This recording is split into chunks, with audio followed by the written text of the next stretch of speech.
Bonjour à tous et toutes. Et d'abord, tous mes remerciements à Lucie, Loïc, Lana, Karine, Guilain et les autres qui se sont mis à occuper le théâtre de l'Odéon dans un moment où notre société hiberne et où elle paraît un peu engourdie. D'abord, le boulot d'aider sur le terrain social, on l'a fait à l'Assemblée avec des amendements, avec des propositions de loi sur l'année blanche pour les intermittents de l'hôtellerie, la restauration, du tourisme et pour la galère pour tous les intérimaires. J'ai fait des demandes à Alain déjà au Colamite, qui a été en visite, pour un prolongement de l'année blanche, en relayant le cadre collectif des intermittents et précaires qui se trouvent à Amiens.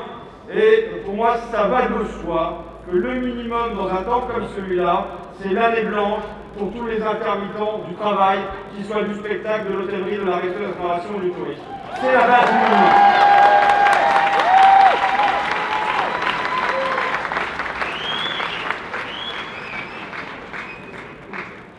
C'est comme si on avait un virus à deux vitesses, avec il ne contamine pas chez Primark, il ne contamine pas chez Auchan, il ne contamine pas chez Amazon, il ne contamine pas chez Dunlop.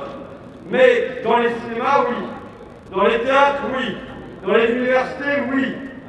Parce qu'ils ont fait un tri entre ce qui leur paraît essentiel et ce qui leur paraît pas essentiel. Ils l'ont dit eux-mêmes. Des moments de surgissement de l'inconscient comme ça, où la vérité surgit dans leur tri entre essentiel et non essentiel. Produire et consommer, c'est essentiel. L'économie, c'est essentiel. La vie sociale, la vie familiale, la vie de l'esprit, ça n'est pas essentiel. Et évidemment, moi, quand on occupe le théâtre, quand on mène une action comme celui-là, on met en avant les revenus, le statut. Mais ma conviction, c'est que quand on se bagarre comme ça, on se bagarre aussi pour un au-delà.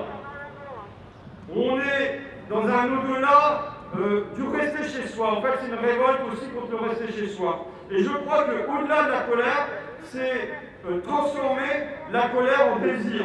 Le désir d'agir, le désir d'être ensemble, le désir d'être utile, le désir de partager son talent.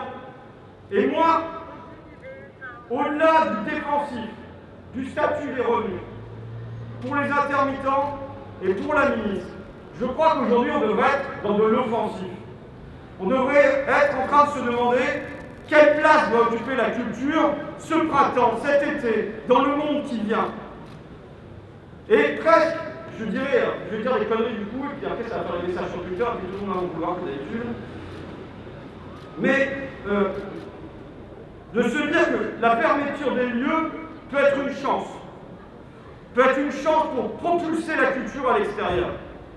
Je vais prendre une comparaison. Dans son New Deal, Roosevelt,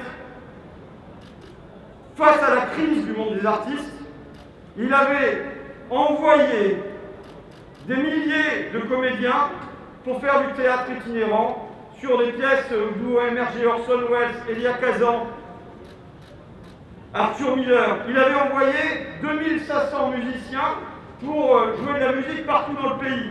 Il avait envoyé 7000 écrivains pour recueillir des oral stories, dont 2300 témoignages d'esclaves.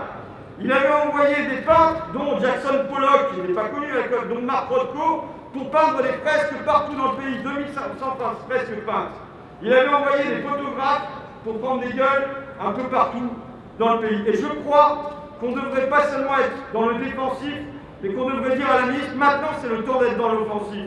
C'est le temps pour ce printemps de faire sortir la culture partout. Pourquoi ? Comment on va lutter contre la dépression qui ronge, qui rogne et qui gangrène le pays ? Est-ce qu'on va lutter contre la dépression avec des cachetons ? Est-ce qu'on va lutter contre la dépression avec rester devant vos écrans ? Moi je pense que la culture, amener des pièces de théâtre et de la musique et de la peinture dans les quartiers, dans les campagnes, ça doit être le remède majeur contre la dépression qui est en train de gangréner le pays. Et je compte sur Lucie, Denis, Loïc et les autres là-haut, pas seulement pour libérer Internet, mais pour que nous nous libérions nous-mêmes ce printemps, et pour que demain nous libérions le pays, parce que c'est de ça qu'il s'agit.